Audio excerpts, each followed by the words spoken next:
सभी छात्र छात्राओं को मेरा नमस्कार। मैं धर्मवीर मीणा सहायक आचार्य इतिहास राजकीय महाविद्यालय बूंदी आप सभी का ऑनलाइन कक्षा में स्वागत करता हूं। आज का हमारा टॉपिक है जलालुद्दीन फिरोज शाह खिलजी, जिसके बारे में हमने पिछले अध्याय में भी पढ़ा था। इसके आगे का जो बाकी जो बचा हुआ इसका पार्ट है उसके बारे में हम आज अध्ययन करेंगे, जिसमें सबसे महत्वपूर्ण है अलाउद्दीन खिलजी के द्वारा जो 1296 ईस्वी में देवगिरी पर जो आक्रमण किया और उस आक्रमण के बाद में प्राप्त धन से किस तरीके से अलाउद्दीन, जो कि जलालुद्दीन फिरोज शाह खिलजी का भतीजा था, उसने किस तरीके से दिल्ली के सिंहासन तक वह पहुंचा उस धन का प्रयोग करके, और किस प्रकार से उसने अपने चाचा फिरोज शाह खिलजी की धोखे से हत्या करके सत्ता को हासिल किया। ये सारी चीज़ों का अध्ययन आज हम इसमें करेंगे।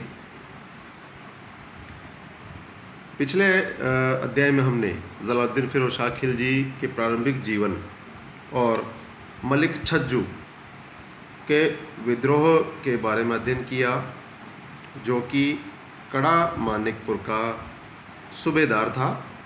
कड़ा मानिकपुर उत्तर प्रदेश में गंगा नदी के दोनों किनारों पर दो गढ़ों से मिलकर बना है, कड़ा और मानिकपुर, जिसकी सूबेदारी बाद में मलिक छज्जू के बाद में अलाउद्दीन खिलजी को दी गई। और इसी स्थान पर बीच नदी में जलालुद्दीन फिरोज शाह खिलजी की अलाउद्दीन खिलजी ने जो है हत्या की थी। दिल्ली दरबार षड्यंत्रों का अखाड़ा रहा है। जलालुद्दीन की अविवेकपूर्ण उदारता शासन के हित में सिद्ध नहीं हुई। इसके कई उदाहरण हमें देखने को मिलते हैं। दिल्ली में करीब 1000 ठग और चोर पकड़े गए, परंतु सुल्तान ने उनको नाव में बैठाकर बंगाल भेज दिया, जहां उसकी आज्ञानुसार उन्हें मुक्त कर दिया गया। ऐसी उदारता निश्चय ही महत्वाकांक्षी व्यक्तियों को प्रोत्साहित करने वाली थी। जब सुल्तान रणथंभौर के अभियान पर गया हुआ था, तब एक शराब की दावत के अवसर पर कुछ सरदारों ने योजना बनाई कि वृद्ध सुल्तान का वध करके मलिक ताजुद्दीन कूची को सिंहासनारूढ़ किया जाए। ताजुद्दीन कूची बलबन के समय के प्रभावशाली सरदारों के गुट में से एक था, परंतु जब इस घटना की सूचना सुल्तान फिरोज शाह खिलजी को मिली तो उसने उनको अलग अलग बुलाया और उनमें से प्रत्येक को अपने से द्वंद्व युद्ध करने के लिए ललकारा, परंतु एक समझदार सरदार के समझाने से वह तुरंत शांत हो गया। उसने उनको दंडित नहीं किया, बल्कि 1 वर्ष के लिए उनको दरबार से निष्कासित करके ही संतुष्ट हो गया। इसी तरीके का बर्ताव उसने मलिक छज्जू के साथ भी किया था, जिसको कि सुल्तान के पुत्र अरकली खान की देखरेख में उसे मुल्तान भेज दिया था और उसके साथियों को जो है मुक्त कर दिया था। उस समय उसके भतीजे अलाउद्दीन और सरदार अहमद चप ने इस अविवेकपूर्ण निर्णय का विरोध भी किया था, परंतु सुल्तान फिरोज शाह खिलजी ने यह कहकर उन्हें शांत कर दिया कि राज्य की खातिर वह मुसलमानों का रक्त बहाने को तैयार नहीं है। इस प्रकार से उसके कुछ निर्णय उसके स्वयं के ऊपर बहुत भारी पड़े, जिसमें से इन निर्णयों के माध्यम से, इन अविवेकपूर्ण निर्णयों के माध्यम से महत्वाकांक्षी लोगों को उसने जागृत किया दिल्ली की सल्तनत को हासिल करने के लिए। और ऐसा ही हुआ जब इसके भतीजे ने अचानक से देवगिरी पर आक्रमण करके उससे प्राप्त धन के माध्यम से काफ़ी हद तक सहायता मिली उसको लुटे हुए धन से, और उसके बाद में चाचा जलालुद्दीन फिरोज शाह खिलजी का वध करके दिल्ली की सल्तनत को उसने हासिल किया।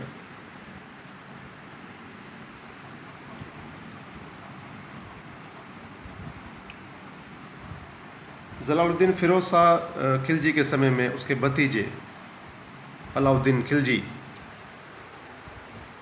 जो कि कड़ा माणिकपुर का सूबेदार था, उसने 2 साहसिक आक्रमण किए।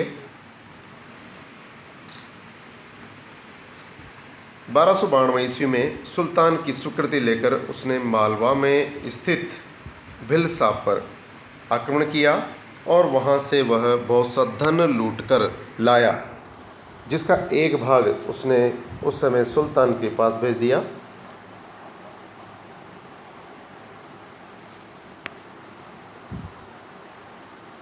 सुल्तान ने प्रसन्न होकर उसे अवध की सूबेदारी प्रदान की। इस विजय से अलाउद्दीन की विजय और धन की लालसा तीव्र हो गई, अर्थात उसे लालच आ चुका था। वास्तव में अलाउद्दीन दिल्ली का सिंहासन प्राप्त करने के लिए लालायित था और जलालुद्दीन की दुर्बल नीति से असंतुष्ट महत्वाकांक्षी खलजी सरदार उसके निकट एकत्र हो गए थे।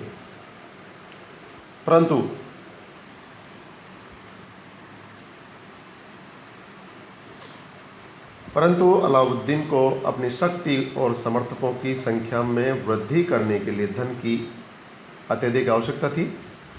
भिलसा के आक्रमण के अवसर पर उसने दक्षिण के देवगिरी राज्य की संपत्ति और वैभव के बारे में सुना था। इस कारण वह उस पर आक्रमण करने के लिए लालायित हो उठा। वास्तव में 13वीं सदी में देवगिरी का राज्य दक्षिण भारत में सर्वाधिक शक्तिशाली और संपन्न राज्य था। उसका शासक रामचंद्र देव एक योग्य और साहसी राजा था। उसने मालवा और मैसूर के राज्यों को परास्त किया था। दीर्घकालीन शांति, राज्य विस्तार तथा व्यापार और कृषि की उन्नति ने देवगिरी राज्य को संपन्न एवं वैभवपूर्ण बना दिया था।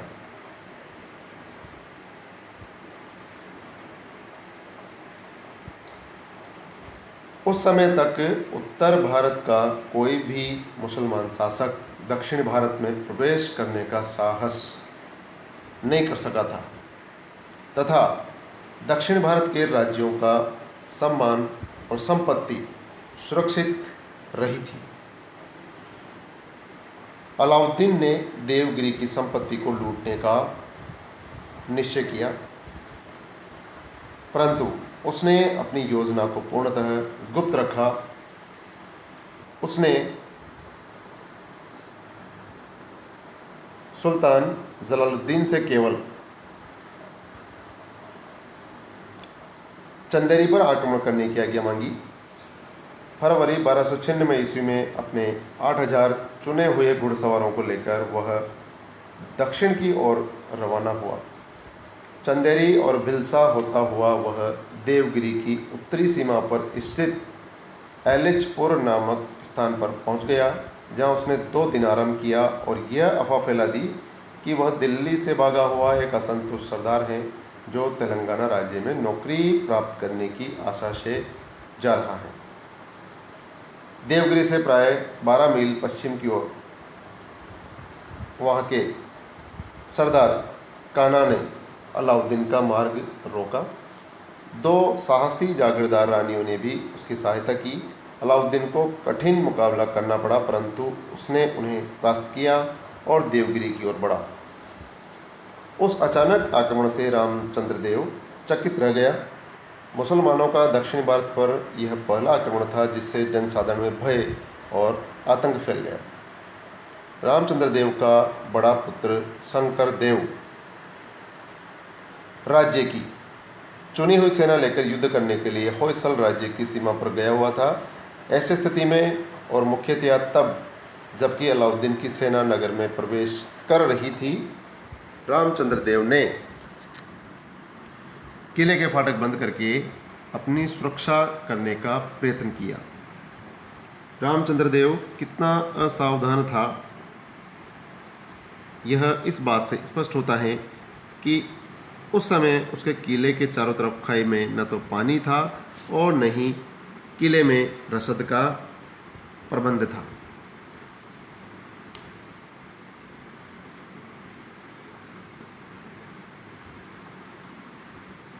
इससे अधिक अनाज समझकर एक व्यापारी से छीनकर किले में रखे गए बोरों में अनाज के बदले नमक निकला। अलाउद्दीन ने यह अफवाह फैला दी कि उसकी सेना तो दिल्ली से आने वाली 20,000 की मुख्य सेना का एक अग्रगामी भाग मात्र है। ऐसी स्थिति में रामचंद्र देव ने संधि की बातचीत की और अलाउद्दीन धन लेकर वापस लौटने के लिए राजी हो गया। परंतु उसी समय रामचंद्र देव का पुत्र शंकर देव राजधानी पर विपत्ति के समाचार सुनकर वापस आ गया और उसने अपने पिता की राय के विरुद्ध अलाउद्दीन की लूटी हुई संपत्ति को छोड़कर चले जाने की धमकी दी। इस प्रकार से अलाउद्दीन खिलजी और रामचंद्र देव के पुत्र के मध्य दोनों में मुकाबला हुआ। अलाउद्दीन की प्राय निश्चित ही थी कि नसरत जलेसरी उसकी दुर्बल स्थिति को भांपकर अपने घुड़सवारों के साथ उसकी सहायता के लिए पहुंच गया, जिसे देखकर शंकर देव की सेना ने यह समझा कि वह दिल्ली से आने वाली मुख्य सेना है, जिसकी की अफवाह अलाउद्दीन ने पहले से फैला रखी थी। इससे भयभीत होकर रामचंद्र देव की सेना भाग खड़ी हुई और अलाउद्दीन की विजय हुई और इस प्रकार से रामचंद्र देव के पास संधि करने के अतिरिक्त और कोई चारा नहीं रहा था। डॉक्टर एस राय ने इस देवगिरी विजय के बारे में लिखा है कि वास्तव में दिल्ली को देवगिरी में जीता गया, क्योंकि दक्षिण के स्वर्ण ने अलाउद्दीन के सिंहासन पर बैठने का मार्ग प्रशस्त किया। अलाउद्दीन का देवगिरी का आक्रमण जलालुद्दीन के समय की सबसे महत्वपूर्ण घटना थी। इससे न केवल अलाउद्दीन की महत्वाकांक्षाएं ही बलवती हुई, बल्कि उसे वे साधन भी उपलब्ध हो गए जिनकी सहायता से वह दिल्ली का सुल्तान बन सका। इसके अतिरिक्त अपने केंद्र स्थान से सैकड़ों मील दूर सर्वथा अपरिचित तथा शत्रुओं से भरपूर मार्ग से गुजरकर दूरस्थ देवगिरी पर सफल आक्रमण अलाउद्दीन के साहस और उसकी सैनिक प्रतिभा को सिद्ध करता है। तो इस प्रकार से यह उसका बहुत ही साहसिक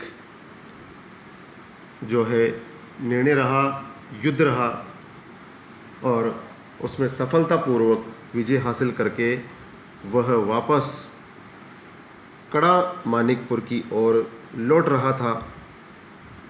उस समय जलालुद्दीन ग्वालियर में था। उस समय तक अलाउद्दीन का एक सरदार अला उल मुल्क कड़ा मानिकपुर से सुल्तान को यह सूचना भेजता रहा था कि अलाउद्दीन सुल्तान की तरफ से मध्य भारत के आक्रमण पर गया हुआ है। पहली बार ग्वालियर में सुल्तान को अलाउद्दीन के देवगिरी आक्रमण की सूचना मिली। सुल्तान फिरोज शाह खिलजी को देवगिरी आक्रमण की सूचना मिली।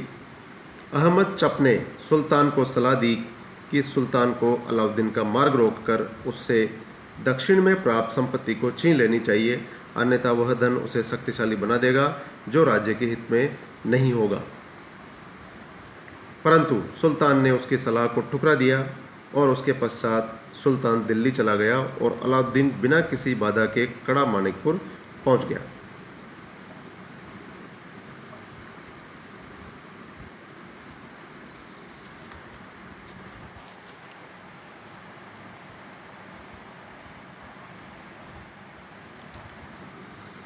आगे किस प्रकार से उसने षड्यंत्र पूर्वक